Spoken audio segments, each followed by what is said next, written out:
এয়া ওভাৰনাইট ওটছ এইটো মই তিয়াই থ'ম ৰাতিপুৱা টিফিন লৈ যাম ইয়াতে অকণমান কুহুমীয়া গৰম পানী আৰু গাখীৰ মিক্স কৰি পিনে মই তিয়াই থ'ম গোটেই ৰাতিপুৱা ইয়াতে ড্ৰাই ফ্ৰুট যি আছে চব দি পিনে কল দি পিনে আৰু তেনেকৈ টিফিনত লৈ যাম আৰু এইখিনি আৰু গৰম কৰিব নালাগে আৰু তেনেকৈ হ'ব যদি আপোনালোকে খাই গৰম কৰি ল'ব পাৰিব বাট মই আৰু মানে গৰম নকৰোঁ এনেকৈ লৈ যাম ড্ৰাই ফ্ৰুটছ আৰু কল দি পিনে অকণমান ওপৰত সানি দি দিম আৰু কল কাটি ল'ম সৰু সৰুকৈ তো তেনেকৈ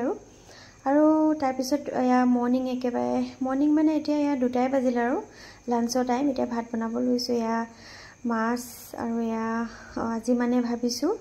শিঙৰা মাছ আহোঁতে লৈ আহিছিলোঁ আৰু ৰাস্তাতে পালোঁ ইমান ডাঙৰ শিঙৰা মাছ তাৰপিছত দাদা এজনে মানে বিকি আছিলে মই বোলো আজি শিঙৰা মাছৰ কিবা এটা ৰেচিপি বনাওঁ আৰু আজি বনাম নৰসিংহ ভেদাইলতা পুদিনা মচুন্দৰী তাৰপিছত এইবোৰ এনেকৈ আজি জোল বনাম এইখিনি মিক্সিত ধুনীয়াকৈ পিচি ল'ম আৰু মানধনিয়া পাতো দিছিলোঁ পাহৰিছোঁ ক'বলৈ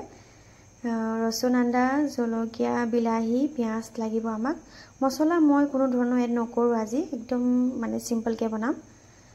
সকলোৱে জানে আৰু এইখিনি মিক্সিত দি পিনে এতিয়া গ্ৰাইণ্ড কৰি ল'ম তাৰপৰা মাছখিনি ভজাৰ পিছত অকণমান ৰচুন আদা দি আৰু পিঁয়াজ দি বিলাহীখিনি দি পেষ্টখিনি দি দিম আৰু হোৱাৰ পিছত পানী দি আৰু এয়া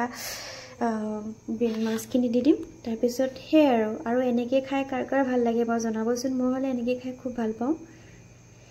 এতিয়া আৰু ভাতকেইটা খাই লওঁ তেতিয়াহ'লে আজি থালিখনত আমাৰ ইয়াৰ মাছৰ জোল আৰু এয়া পকৰি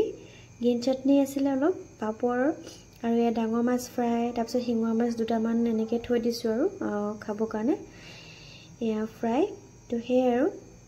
মই হ'লে এনেকৈ খাই সঁচাকৈ বহুত ভাল পাওঁ আৰু ঠিক আছে তেতিয়াহ'লে বাই